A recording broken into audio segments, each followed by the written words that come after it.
तजारती और तरक्याती हजम 10 अरब डॉलर तक बढ़ाने पर इत्तफाक। मुआहदों की याददाश्त पर दस्तखती तकरीब के बाद मुश्तरका प्रेस कॉन्फ्रेंस से खिताब में ईरानी सदर ने कहा कि पाकिस्तान और ईरान के ताल्लुकात में कोई दरार नहीं डाल सकता। हमें अपने बाहमी तजारती ताल्लुकात को फ़रोग देना होगा।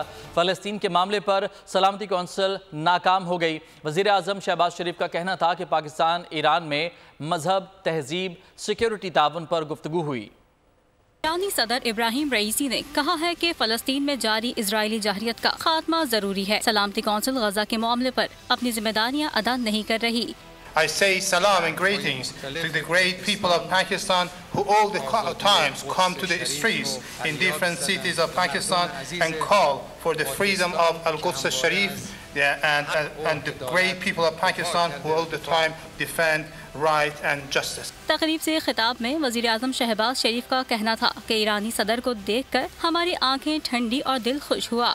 चश्मे माँ रोशन दिल माशात, चश्मे माँ रोशन दिल माशात। खैर खूब, आपको देख के अब हमारी आंखें ठंडी हुई और हमारा दिल खुश हुआ। ईरानी सदर और वज़ीर आज़म की मुलाकात के बाद होने वाले नए समझौतों के तहत पाक ईरान तरक्याती हजम 10 अरब डॉलर तक बढ़ाने पर इत्तेफाक किया गया। सब्सक्राइब करें और बेल दबाएं ताकि कोई खबर रह न जाए।